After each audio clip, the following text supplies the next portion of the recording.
the longhouse started to get organized in Tyendinaga. The longhouse people like get reorganized or get solidified, and at that time was in the early '90s. I guess we're closer to 30 years ago. Anyways, I was there when the first meeting started happening. They started having meetings. Prior to that, during the '70s and '80s, the way I understood it, the way it was explained to me was that it was mostly the men just meeting. It was men meeting. They didn't have clan meetings, and they weren't meeting like in a nation council with men and women together. It was just men meeting. But then they started to meet men and women together. And what had happened was that there was some few women that had come around and had an interest in the longhouse stuff. They weren't raised longhouse. There was Jan Hill, and there was my mother, Linda LaFleur. There was a couple other women that they had been around earlier from the '70s, I guess. Um, there was Carol Ann Miracle, that's Patrick's wife, and there was trying to think. There was another lady named um, she's still alive too. I want to say her name's Gajija, say, but I can't remember her English name at the moment. Betty, that's right, Betty Miracle. And then there was, I think part of the issue was that prior to these meetings beginning to happen in the early '90s, um, there was quite a bit of men that got involved in like sort of like resistance movement in terms of like revitalization of Gunner Goa and stuff. Uh, it really like it had been going on for a while, even in the '50s, um, but it really took off when Ganyanga happened in 1972, '73 here, and people in Sunday got behind that and were really tried to be helpful and were involved in that. And there was like a resurgence of learning going on. There were still some condoled chiefs in Thailand at that time, and they had been like last ditch effort teaching the youth about our ways and culture and telling them stories and stuff. And those last ones passed away, and the youth that they taught became my elders, and people like James Miracle and Patrick Miracle and Gene Hill, and those ones, the ones that I grew up with, and my grandma and different ones. Anyways, uh,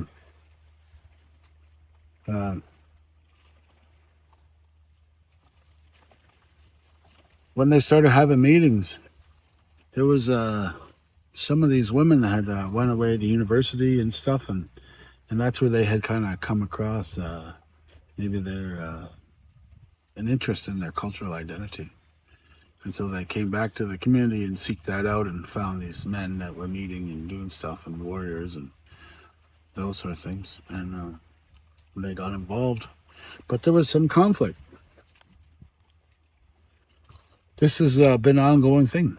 So that conflict was related to a belief system about being like a culture, being a culture of resistance to the Indian Act and to like that we were at odds, or that there was tension between the ones that are following the traditional government and the ones that were wanting to adopt become Canadians. And so that had been going on for about 100 years. It had started around in the 1890s, and it persisted into the early '90s like that. And so some of these women, my mom being one of them, they got involved, and they sort of like they had an idea that they could find program money and find dollars. They were all kind of involved in school and involved in working with the band or for the band, or trying to get like, I think they're all kind of pursuing master's degrees and shit like that at the time, and their undergraduate degrees, and we're like looking for ways that they could like find funding and find grants and stuff to pay people to come and to teach about the culture. And so it was a little bit different sort of like mentality than the old guys who were about the political and the political resistance and like revitalization of government, as opposed to like the singing and dancing and revitalizing the feathers and beads, right? So there was a difference in their way of thinking. And so I was a kid when I was not even a teenager yet when I started going to those meetings and participating. And in fact, I think that I was involved in calling the first clan meeting. I said with my uncle when he was talking about that stuff, and I said, "Well, do we meet in clans?" He said, "Oh, we could." And I said, "Well, let's do that. Let's have a clan meeting." And he said, "Well, go in there and by the phone, it was attached on the wall back then, wasn't in your pocket." And he said, and all the numbers are written on beside the phone on a marker in the wall. And they didn't have a phone book back then. They just write down the name and the number right on the wall beside the phone. So I dialed all the numbers and invited everybody, and they come and we had a clan meeting, first time, bear clan meeting. I remember those things kind of happening. So to get back to these women, it seemed to be there was always conflict around. They're trying to find some grant money or trying to find some sort of money to put on a little program or do a little thing. There was quite a bit of conflict. They invited a fellow named Jerry McDonald to come, and I think they gave him some money, paid him to come and teach some songs and dances. And at the same time, he had gotten in trouble because he shot up a Warrior Casino in Akwesasne. They had to hide him, and all that stuff happened. And they brought him here, and then there was like drama with family stuff that had transpired. I don't really want to get into that. That's not relevant to this thing. But there was like a bunch of those sort of incidents occurring.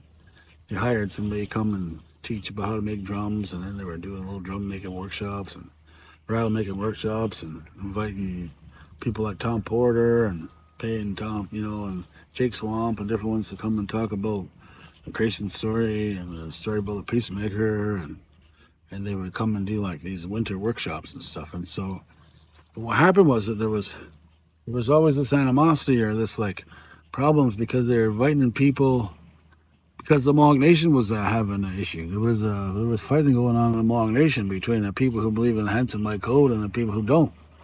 And so these women were hiring people that were on the convention trail. They're going around doing speaking, right? Getting paid to do speaking, and they were primarily people that believed in the Handsome Lake Code, and because at the time people got divided between the ones that were trying to create economic development, like in the tobacco industry or casino and different kind of ways to raise kind of revenue needed to like actually fund the government, and then there was people who were looking for ways to fund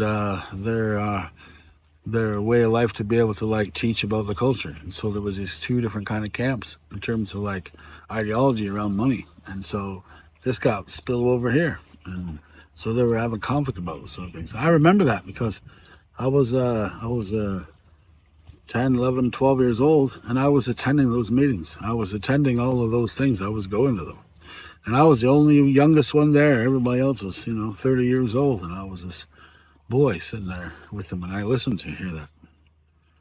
And so there was things that happened. There was money stolen, and there was fundraising that went on for the longhouse, and money got stolen by Caroline Miracle, and there was a whole bunch of incidents. Anyways, some of those incidences ended up playing out this winter. Way a long time ago, that stuff transpired, and then it's still affecting us today. And no one seems to talk about it. So I feel like it needs to get talked about because it's playing a factor in what's happening. So I don't remember the date exactly. I'm going to have to go back and look, and maybe we'll put it in the link here, and maybe this will be maybe they'll put it in the description or something. But there was one time there was a fellow who had become the war chief. We put him in that position. It's going to get that go. And his name was Kanenhariyo Miracle. People call him Jason Miracle.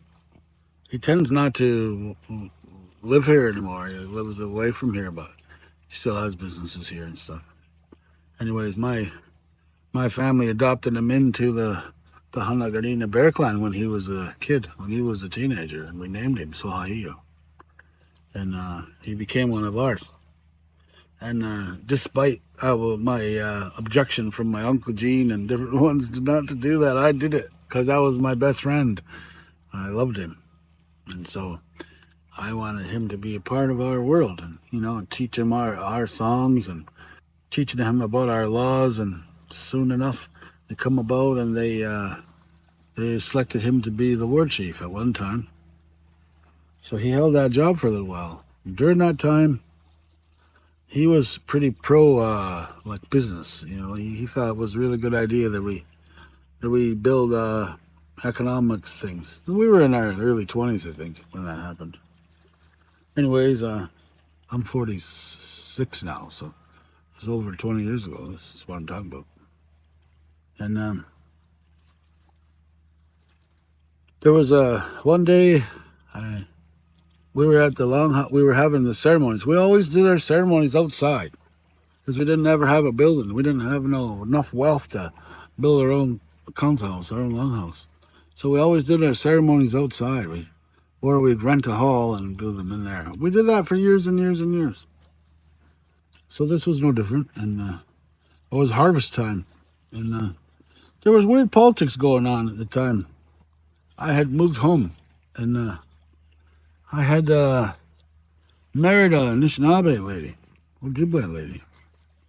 And we moved here, back here to Tyendinaga. I'd been away for a few years, 3-4 years, something like that. No, I always came back and forth, but we moved here in the longhouse. In our laws, no one's supposed to be left out. Everyone's supposed to be left a place to be a part. How they're allowed to participate and to be protection and have access to all of our things. And so this woman, her name was Gitagagumskwe. I married her, and we had 4 little kids. And so my family, my client, I said, well, we should find someone. We should find somewhere for your wife and children to sit, so that they have a place to sit in a longhouse, and so that if they need medicine or they need ceremonies done or something, that there's we can get that done for them, and then they got safety under our laws here in the Kanenhariyo. A lot of people don't understand that the Great Law is really about your protection. It's about your safety. It's about you have rights to be able to participate in things as a people. And so they approached there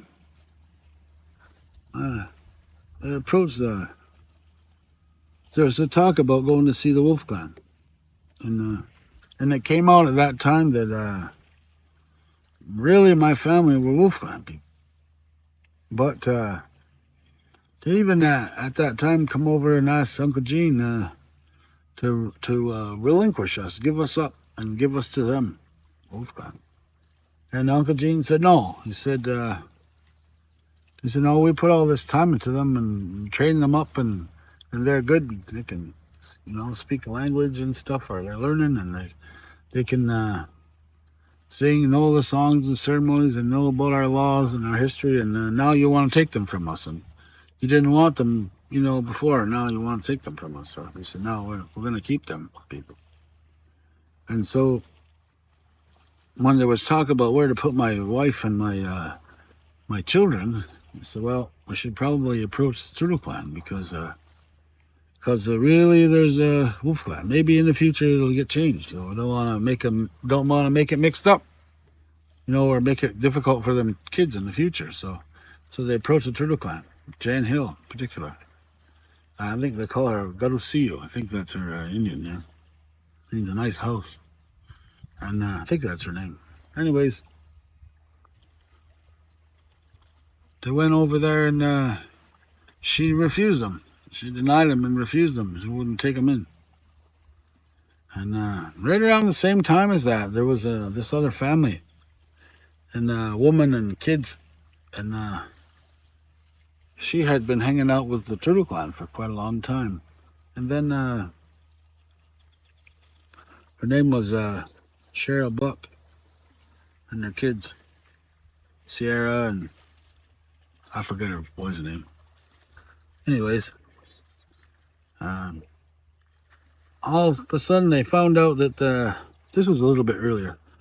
Found out that her partner, her parent, the father of her children, he was Turtle Clan, and so she had been spending time with Jan, like And they was planning, I guess they're going to name her and dropped her into the Turtle Clan. But when they found out that he was her man was the Turtle Clan, they decided not to do that. They didn't want to. Same thing. They were trying to make it so it's balanced, the two clans for the kids, because all our kids are got two clans. They don't got one. Then you're not supposed to be the same clan, or that's how people understood it. So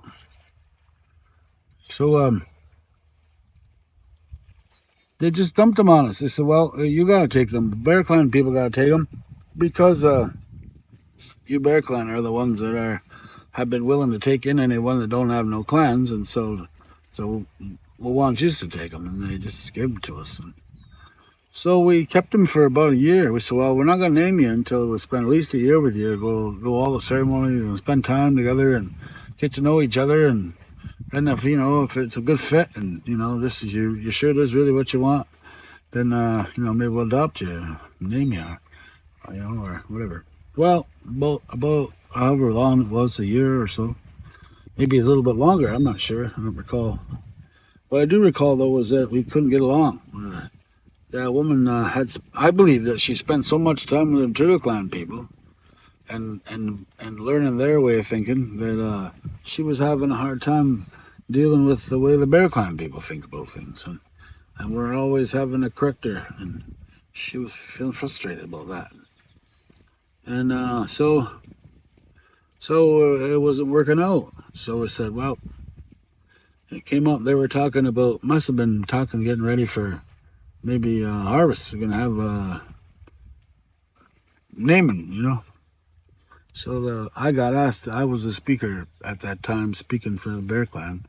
I wasn't officially put there permanently, but every meeting they'd ask me if I would be the speaker for the day. So for a long time I was a speaker in the Bear Clan, but only for the day, over and over and over. So this happened that time. Aunt Carol always called me her speaker. Any meetings, she'd take me there and she'd say, "You're talking." That's what happened. So I did that for quite a few years. Anyways,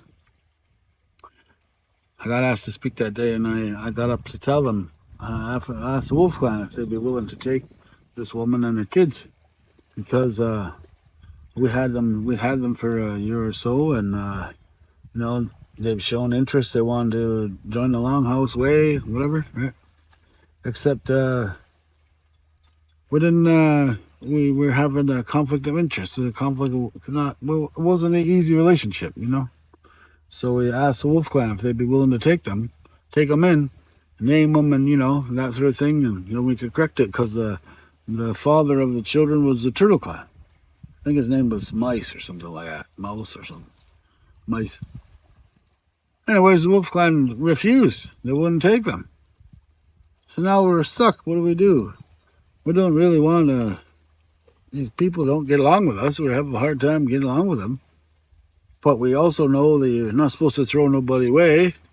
Turtle Clan people don't want them, and the Wolf Clan people don't want them. So we had to figure out what are we going to do about that. So at the same time that's going on, we go and ask the Turtle Clan to take my wife and kids, and children, and they refused to take them too.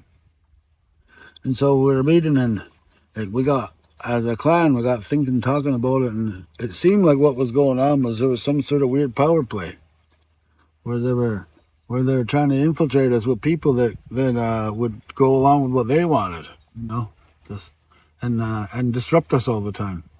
But they were also not willing to help us out. We were trying to balance things out with families and stuff, and they weren't willing to do that. Like, they were trying to keep us off kilter. So my auntie said, "Well,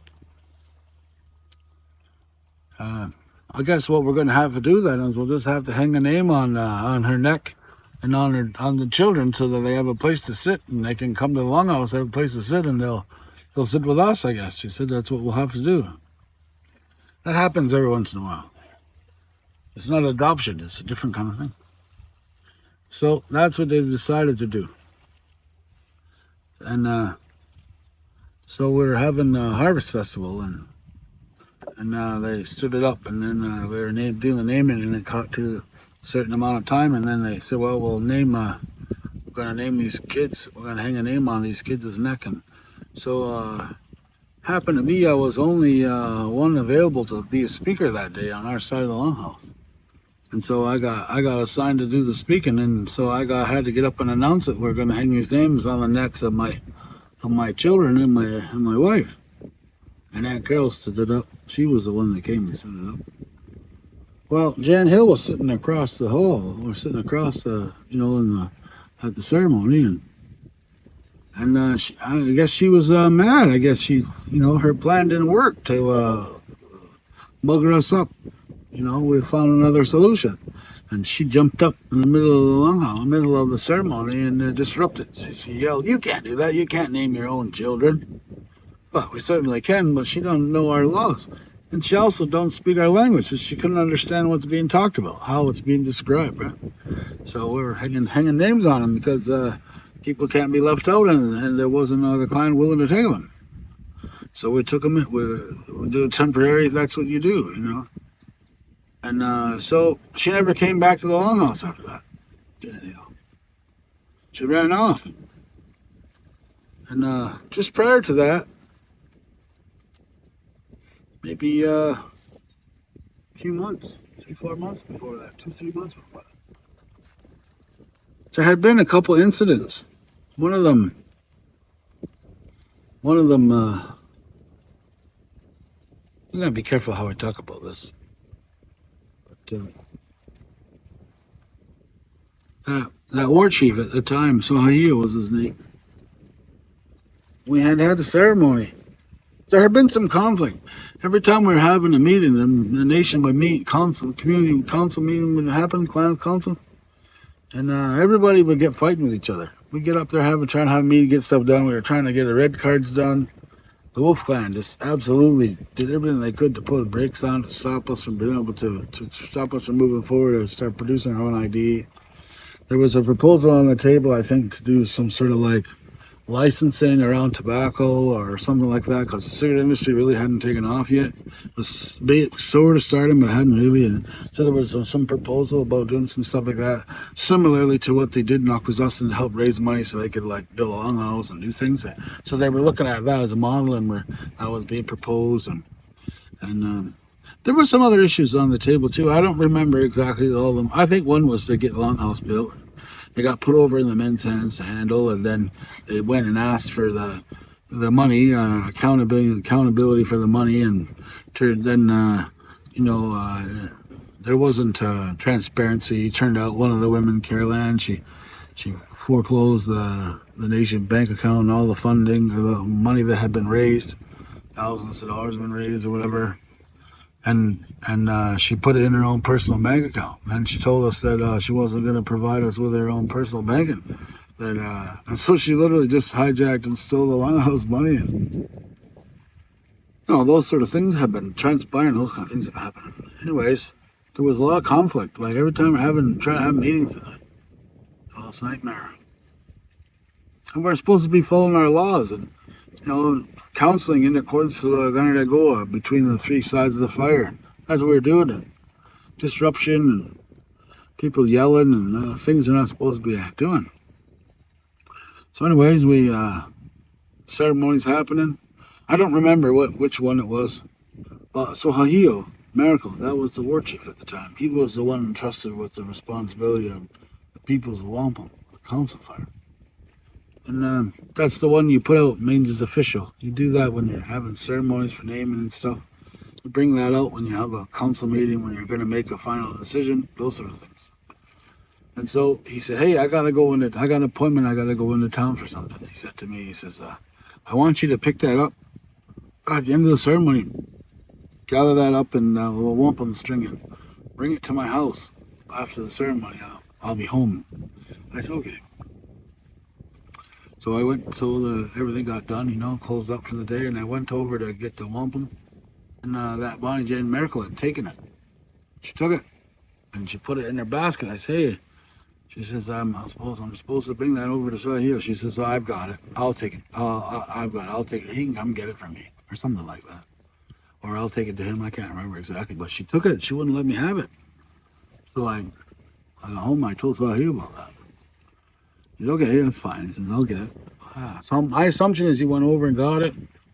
I don't know. I think they had some words or something. Anyways, I'm not actually sure what happened with that guy.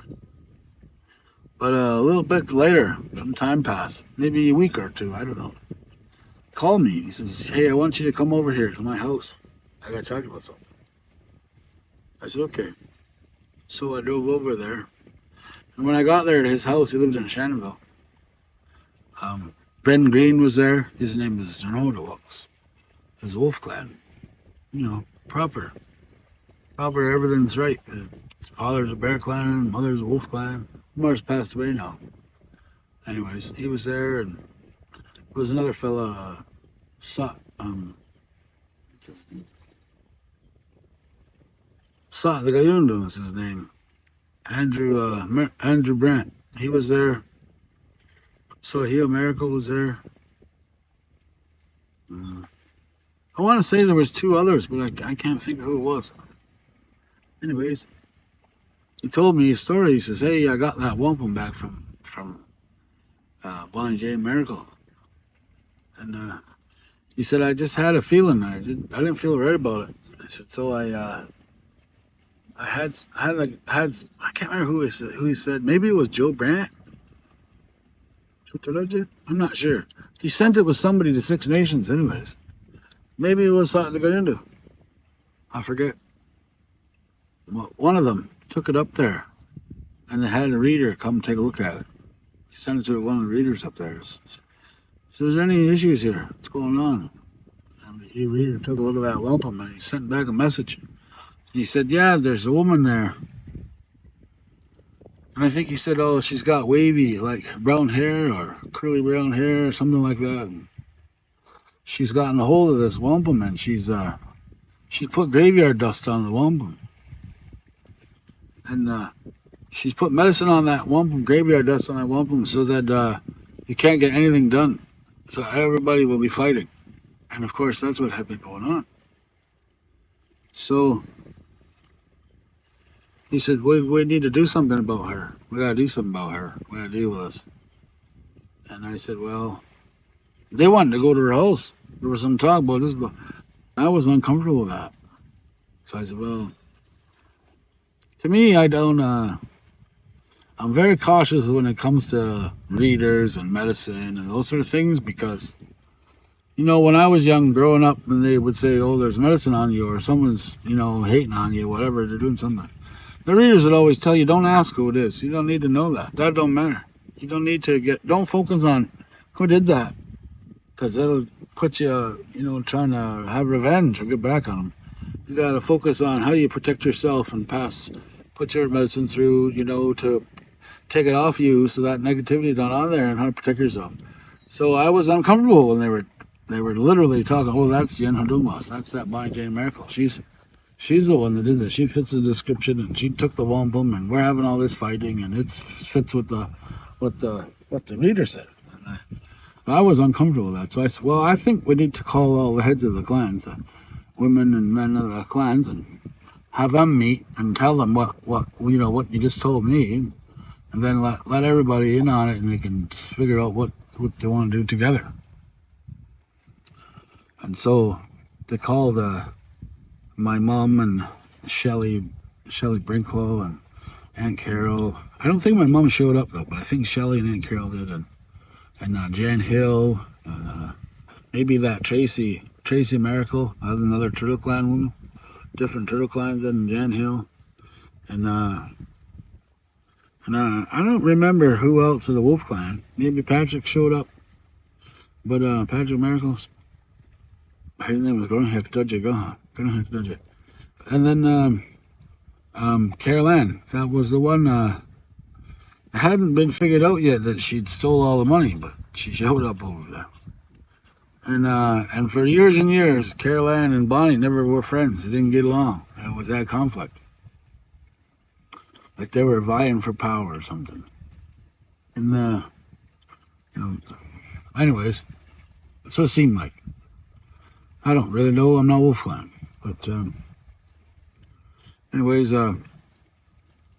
they decided that they would confront her about it at the next council meeting and figure out what they're going to do. And so they called the council meeting and they asked her to come. And so everybody was there on the three sides of the fire. All the clans were there.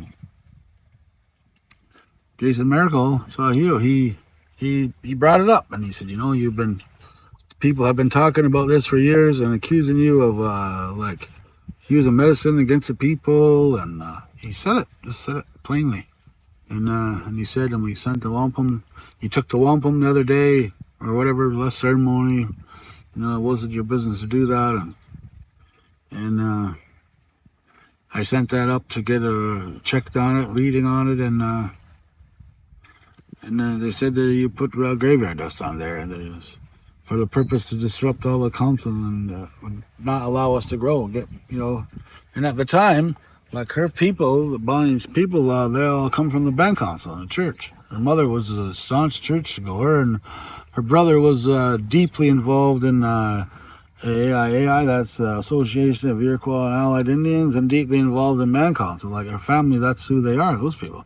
And prior to coming to the longhouse, the old people said, well, that woman was a drunk and she didn't take good care of her kids, and her older kids don't talk to her. That's the kind of things they're saying. So that was sort of the mentality. Was like, maybe her objective here is to disrupt everybody, not allow the longhouse to come back strong and take back over from the Indian Act, push the Indian band council out. And she was educated, university stuff and whatever, and so that was sort of what was the mentality people were talking about. And she reacted kind of negatively to that, of course, and so he asked her, because I was sitting listening, and he said he wanted her to go, and they assigned some people from the clans to go get a reading done, or go and talk to some medicine people together, and maybe there's a mix-up, maybe there's something else, but go and straighten it out, so that this isn't on anyone's mind anymore. And I think they even and she said, I'm not going. He said, well, then it would always take a bit of your hair or your clothes or something. Send something up there. And she said, well, over her dead body. She wasn't doing that. So he said, well, then if you're not going to work with the people to try to clear this up, then I got no choice but to charge you with, witchcraft and to throw you out of the nation and take your name. And so that's what he did. And they said, you're expelled. Get out. And she left. And so that had happened. And then shortly after that, we couldn't get things sorted out with my wife and kids and all that sort of thing with the Turtle Clan. There was like an animosity starting. There had been some other little incidents as well. There was a number of little things. So there was like this mounting sort of like issues. And I can't quite remember how it went. There's a story about a meeting that got called that Bonnie Jane Miracle, and it seemed like Bonnie Jane and Jan Hill were trying to get after my mother, and they brought Elizabeth Clute to a meeting. It ended up working out, and it ended up not being getting after my mom. But there was at one point they were trying to say, well, my mom had trying to belittle my mom, like she didn't have any say or voice in what was going on. It was not true. So, anyways, it got sorted, but it hurt my mom when that happened at that time. And so there was a series of these kind of instances that had happened right up just before Bonnie Jane Miracle got thrown out. And in accordance to our laws, when someone gets banished, then that's what happened to her. Her name's Jen Hadungwa. She got banished. That means you don't get to talk to her no more. They're gone. And you don't speak to them, you don't interact with them, nothing. And you don't, this says when someone gets kicked out like that, there's really rare instances where that's allowed to happen. And it's where, as they say, like you're hacking away the roots of the tree, right? And so you're disrupting the people's opportunity to be able to have protection under the branches of the great law, right? So I don't know if it was a justified or if it was the right call or whatever. I'm not weighing in on that. I'm just saying that's what happened. Maybe Maybe it could have been handled differently or better or whatever. But at that time and at that moment, with all the factors the way they were, that was what happened. And the people accepted it. No one jumped up and said, "No, don't do that," or nothing. Everybody just listened and accepted it. She got kicked out. When that happens in Kanenhariyo, they say when someone has done that, they've alienated themselves. They've been cut away from all the people. And they're alienated like that, and their followers. Anyone that's been, like taking their side on the thing. And they all get thrown, cast away. And it don't happen very often. So when Jan Hill got mad and she got up and tried to disrupt the naming, and these names getting hung on these kids' necks, she never came back to the longhouse meetings. She never came back to the ceremonies. What happened was Jan Hill, Bonnie Jane Miracle, and Carol Ann Miracle. So one that stole the money, Carol Ann, that we never actually dealt with her. We were supposed to deal with her, have a court, and it was announced it was going to be have a court hearing to determine what to do with her for stealing the longhouse people's money to build the longhouse. She literally stole the fundraising money. We never even had a chance to have the meeting. She stopped coming around. And then Bonnie Jane Miracle, who got thrown out for witchcraft and for, I guess that's what it was. And then Jan Hill, she ran over with those two. And they schemed together, and they got going some programs and getting some grant money, and they started up a little school program, and they started some language stuff, and they got themselves involved in Kanenhariyo, doing language stuff over there, and they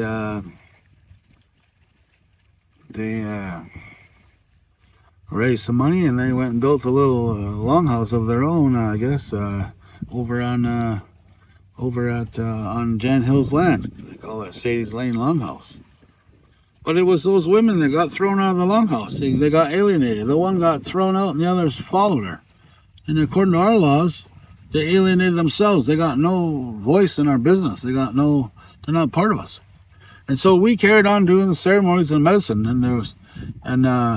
And what those women did was they built their little group there. They chastised and they alienated all the ones that were involved that knew what happened. There was a fellow, my friend Jeremy Green. His name is I should know his name. Tejo Dagarad. And you treated him bad. Oh, you're get together with a Wolf Clan girl. You're not welcome here. You treated him bad. Talked bad to him. I heard him talking like that. What people were saying. Totaraje. They treated him badly. At one point, he came back around helping them, and then they're still treated badly. His wife, Dewaseta, they were training her to be clan mother, and she was involved. She was there during that time when all the names and the meetings and the trouble that was going on amongst the people, and they kind of pushed her aside. Tracy Miracle, same sort of thing. That's her auntie. And Satgariundo, Brant, same thing. That's her son. A whole bunch of them. And they had a meeting. Those women, before this all transpired, before Bonnie got kicked out, I think it was, maybe it was after, I'm not sure. They had a meeting, and they met about some of them Wolf Clan wanted to put Patrick Miracle, the old war chief, back in power, and they wanted to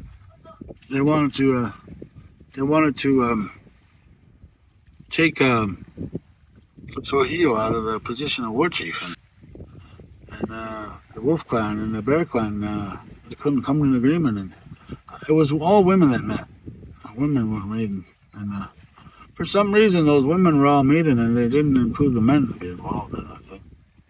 But they got meeting, and they couldn't get along, and I don't know exactly what was said because I wasn't there, but we had a clan meeting afterward, and There was a bunch of things that happened in a little short amount of time, and it was over 20 years ago. So maybe mixed up on the order, but the way I understood what happened, they started having their own ceremonies separately from the longhouse people, and we continued on doing our ceremonies, doing our business, and having meetings. And but they got cozy with band council. We're getting grant money and getting money for stuff, and then there was the stuff that went on here with the quarry and conflict going on and shutting down roads and those sort of things. And there was a meeting held, and Fantino and the police, and they met with the band council chief, I believe, and those women, Bonnie, and I don't know if she was there, Jen Hill, and Say Lane Longhouse. They met, and I can't speak to it fully. There's other people like my friend Clint Grant. He said he's got the paperwork is in the disclosure of his court proceeding that they spoke and they agreed to allow them police to go in there after them people. Same thing with Sahil, Jason Merkel. They did that to him too. That hurt those guys. There's an expression. It's like they pierced their mind. And they go to essence. Mind gets pierced. And it's like they get so traumatized and so hurt by something horrible thing that somebody did to them. Like that, having a meeting with the enemies and making a deal and selling them out when we're protecting the land. And they weren't able to forgive that. That's what they did. And so the longhouse people prevail here in Tyendinaga. We're the majority of the people. There's more of us than there are Christians or, anything else, really. I believe so. Everybody, you see, when there's a death, everybody's asking to have a fire at their house and have words put through for them. And everybody's got a baby getting born, and, they want any name for them kids, And you go by the church and it's empty. There's just a few people show up there once in a while.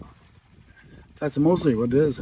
And almost nobody votes here. They don't vote for support of the band council. That's just a little tiny group of people claim that they represent the community. They're liars. And I have a real issue with them. Especially now. They've gotten worse. So my understanding of what happened, we had midwinter and we named all the babies. And then Sohio told me, he says, they called me and they're going to do their own midwinter, them Jan Hill and them, and because the women are not, when they're fighting with each other. Because after that meeting, when they wanted to put Patrick in there, the Bear Clan wouldn't agree with the Wolf Clan. No, we can revisit it and we can put somebody different in there if you want to do that, but we're not ready to put Patrick back in. Never. He's too manipulative. They had a bunch of reasons. He had hearing issues, and I think that they felt like that he could be manipulated. I'm a little bit reluctant to say that. Maybe I want to edit that piece out. But I don't know. I feel like I can't speak for him, but they weren't okay with that. They didn't want him to be in there to reinstall him back in as a war chief, Patrick. And so the Wolf Clan, there was some words said. I don't exactly know what was said, but some words got said from Wolf Clan women to the Bear Clan women. And when we had our clan meeting, my aunties and my mom and them, they said they're never, my auntie in particular, she said she's never going to meet with them people again. She said, I'm not going over there. She said they're not on our side. They don't believe in our ways. She was talking about Cheryl Ann, I think, and Jan Hill. I remember because when she died, she said, baby, she said, I don't want to have a funeral because it's going to fall on you, because those clans won't even do their job and come over and help put a funeral through for us. And I don't want that to fall on you to have to put the words through and bury me. She said, so we won't have a funeral at all. That's how hurt she was. And you know what? When she died, they didn't fucking show up to help. They didn't help when Uncle Gene died either. They're acting like they're longhouse people. They're fake. They're just looking for fucking grant money. And they got kicked out of the longhouse and they followed each other. So Sohio calls me and he says, told us. He says they come and ask for to have the wampum because they want to put the ceremonies through and name some kids and they want to have it official.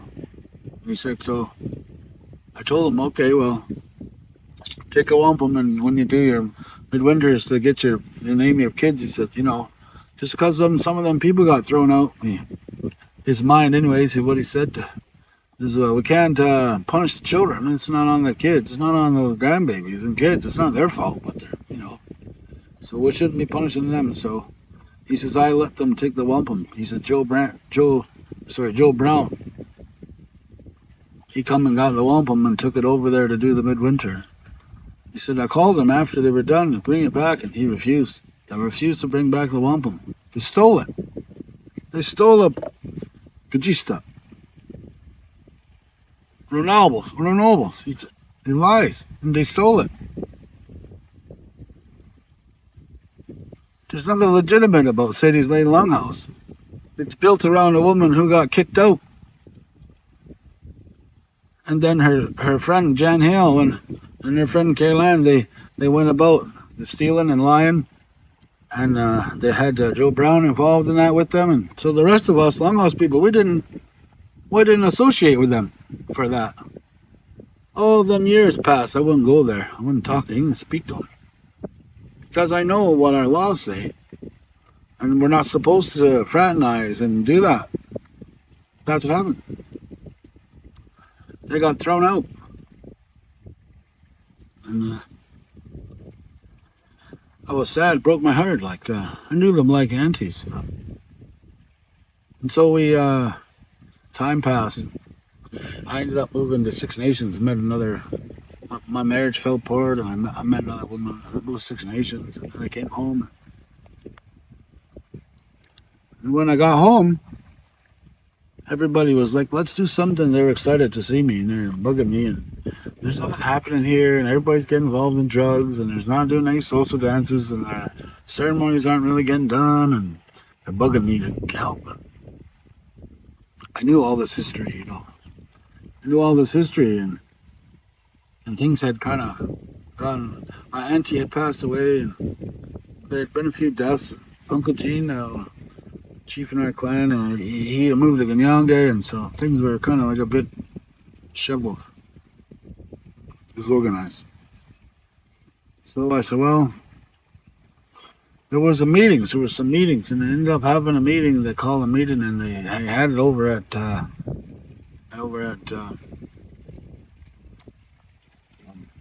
Sadie's Lane Longhouse. Warriors come, men come from Idaho, from everywhere. And we went there. I went to the meeting too. And everybody's talking about their grievances and stuff. And I got up and I told them that, there was this thing that happened. There was a thing that happened, and I didn't directly talk about Bonnie Jane Miracle, but I brought it up. That we were young, getting things going, and I believe that we didn't handle it the best, and it caused a rift or division in our community. And I formally asked the Oneidas that were present if they would help us, and if they would do a condolence for us and pick us up and help us patch up the conflict, so that people could set aside her feelings, and then we could move forward and come back together.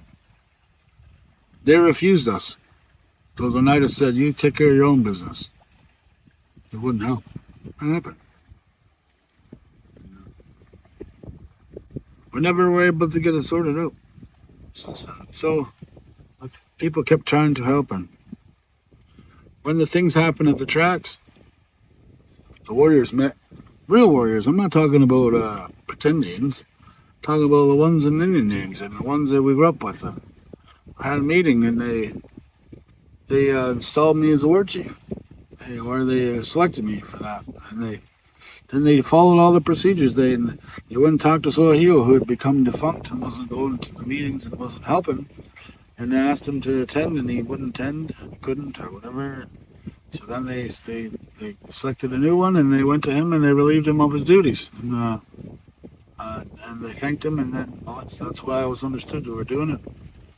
And then they sent runners over to the women, other clans, 3 clans, and they invited him to come to a meeting, and said there was a new warship being selected. So went to the longhouse, and they actually went over to Sage Lane. Was one of only maybe 3 or 4 times I've been over there. 5 times. I don't know. Anyways, well, Uncle Gene was like, well, we'll just go over there and do it there in front of them all. There's no dispute now, right? So we went in there and they announced that, and they asked the women with other clans and of our clan if there's any issues that they had, if there was anything they didn't know, the men didn't know about me, they should know about. That's what you do. It's like that. And they didn't have any. There was one issue. It was about owning a gas station. And one of the women's like, listen, that's a positive thing that he's working on that. That means he's economically independent. He's not working for somebody that he can be controlled because he's getting a paycheck from them. It's not easy to manipulate him and be like, well, you do what we want, we're not going to pay you, right? So he's economically independent. That's actually a better thing. So that was the only issue got raised, and they got addressed right amongst the women, and so they agreed to that. There was people there, all the clans were there, and they sat me down in the front of the longhouse in the middle of the floor with a wampum, and they said the words, asked me if I would accept those responsibilities as what's going to go on. And I accepted them in front of everybody and pledged that oath and touched the wampum. That's what got done. That's it. That's how it went. That's what the laws are. That's how it works. So this winter, subsequently, there's been a number of letters written by Jan Hill, signed a letter saying that they're trying to say that they throw me out of the longhouse. You don't have the. First of all, they're illegitimate, and we're not even supposed to talk to them. Well, Bonnie and Jan anyway. And then on top of that, they try to say those kind of things, but you can't just throw somebody out. You just have a trial. Everybody's got to be in agreement. They come to it and talk to it. Be able to offer the opportunity to be heard. And you gotta be able to say your voice and deal with it. So the Bear Clan they called for a trial of that Jan Hill for for speaking ill and lying about me, saying that I had been thrown out and I removed. And I hadn't been, and, and and so they asked for that. They wanted to put her on trial. They was upset, and there's a big letter. There's a letter somewhere. We'll connect it in there. That was before the 2020, before the tracks, before I was made the war chief. Then I was made war chief, and then after that, this winter, we were dealing with all of the charges related to all the people that got charged during 2020 when they shut down Canada. The tracks got shut down, and they were supposed to be working on dealing with this, addressing our charges in accordance to our treaty relationship with the Silver Covenant chain, or Iguasa, some people call it. There's a couple of names for it. Anyways, there was a letter written, and they used Confederacy letterhead, and they wrote a long one-page letter. I think it was one-page letter. Talked about how didn't even use my Indian name. It just used English. It didn't use my Indian name, and referenced me and said that I was fake and that I wasn't even a Mohawk, and that I said I wasn't the war chief, and that the war chief has to be selected by the Kanenhariyo women. None of that's real. It's not true. It's not how our system works. And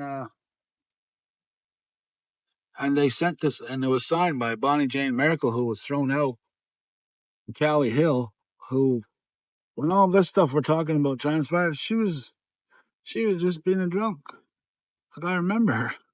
And she was the one that the Turtle Clan seduced to bring into their thing to write all the proposal money to go after all the grant money so that they could have to get the culture and language money is how they got bought off and by the bank council and become agreeable, and they give the access to control and give themselves jobs. They didn't even learn the culture and the language.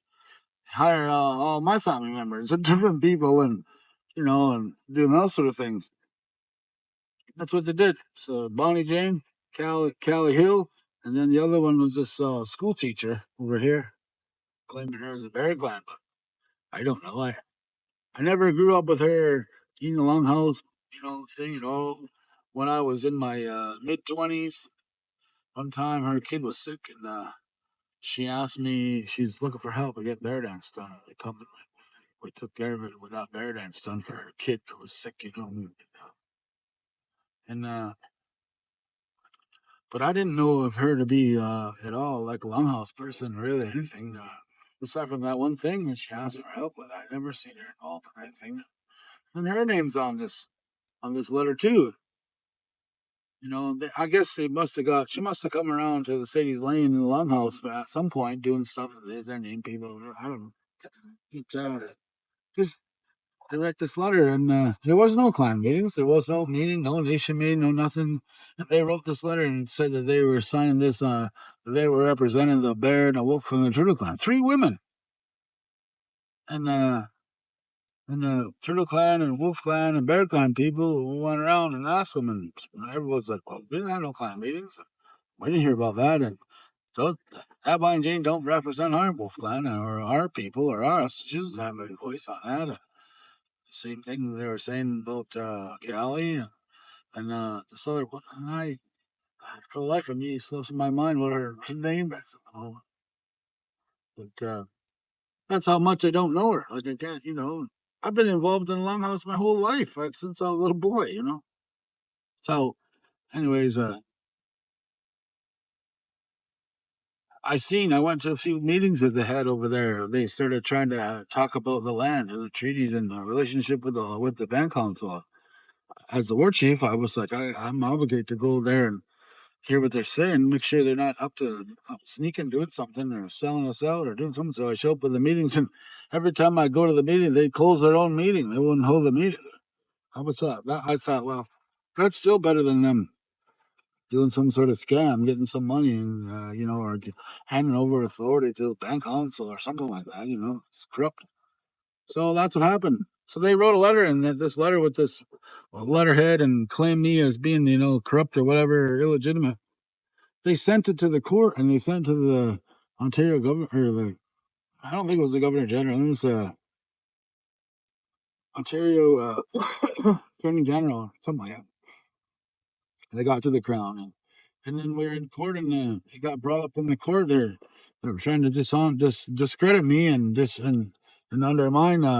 I'm just trying to help these people so that all everybody's charges get dealt with, and in congruent and in accordance to our treaty relationship. And one day I go in there, and I'm in the court, and who's in there? There's a cop, Marcel Miracle, who's got no business in our business, and who's sitting there beside him? Bonnie Jane Miracle. Not been involved in nothing in my life in 20 years. I never interacted with her. Aside from one meeting when I went to, and she was there, and she was trying to talk. I said, "Hey, you don't have any. You got nothing to say about this thing." And anyways, and then she got up and left. That was the only interaction I had with her since she got thrown out of the longhouse for 20 some years. And she's sitting in there, and then she's got my uncle who passed away, his daughter, who's horrible to everybody. She did a terrible thing. She hid his death and didn't even allow the people to have a funeral for him.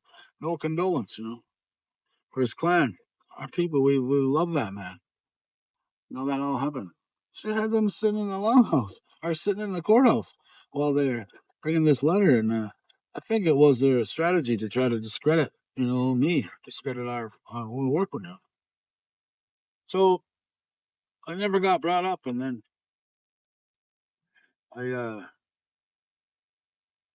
I recently, yeah. So I mean, there's more to the story, I guess, but that's what I want to talk about because even I went to their meetings, and then I've been asking people when they have a meeting, do they hang that wampum up? That wampum that they stole, did they hang it up? I don't see it. I don't see it being hung up. Nah. When my friend Patrick Michael, when he died, I went there to Sadie's Lane Longhouse because that's where they had the wake for him.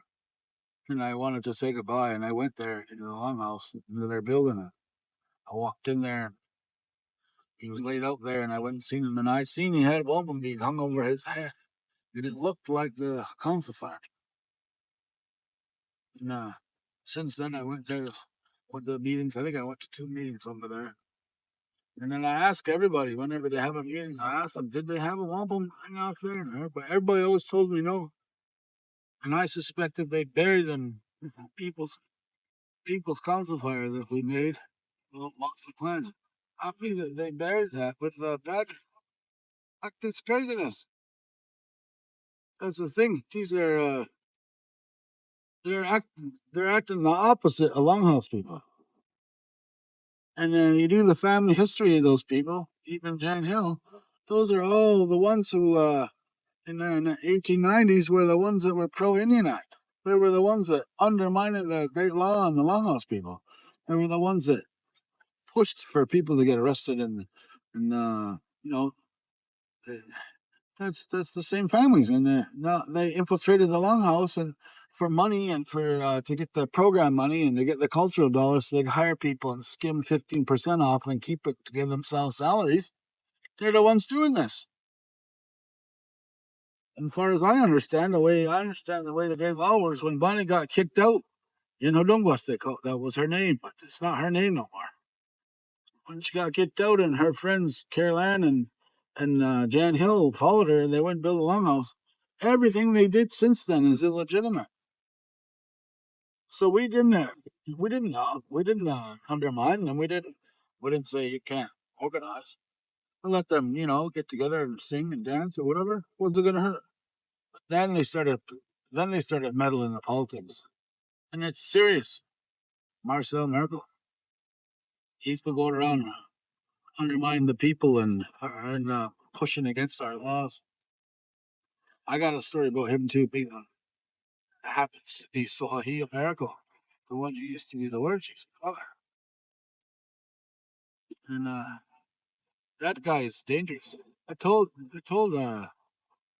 Joe Brown. I said, don't teach him how to be Mohawk because he's going to hurt the people. He'll use the language and perform the police and hurt the people with it. And what are they doing now? Now they're organizing to have Mohawk language classes for the cops. And he's the one spearheading that shit. We can't even talk amongst ourselves. I don't like that at all. And anyways, I wanted to share that. I got more to say about the other thing about Marcel and about the police because it's serious and we need to address it. But I needed to address this of what they did because they wrote that letter and they literally wrote that letter to undermine us being able to get our. They tried to stop us from using the Silver Covenant chain to protect the people and to deal with the charges. Jan Hill or Callie Hill, Bonnie Miracle, and that other woman. Slipped my. She's yes, she just lives around the corner over here. Says my name. With my mind, her name. To me, when you actively work at trying to stop people from using our laws to protect us, you're hacking away the roots of the tree again. You're back to not. You're trying to work at it to make it so that the the branches of our laws can't give shelter to the people, and that's all we were trying to do, deal with the charges. We ended up doing it anyways, and we got it done, and all that got addressed in accordance to our laws, despite the effort that those women I don't even know if they are from Safe House. Despite their effort, we did it anyways. Got it done. And, because Kanenhariyo always prevails, you know, and telling the truth and doing right, that prevails. But what they've been up to is it's against our ways, and then they're presenting themselves as if they're legitimate, and no one's telling the truth that they're just scam. They're liars, and they're harming the people, and they actively work at trying to manipulate and just get money and undermine any work that's being done that's contrary to them having control. And in our laws, there's nobody gets to have control. Not me, not you, not nobody. We're all here equal height. So that's that's what I gotta say about it.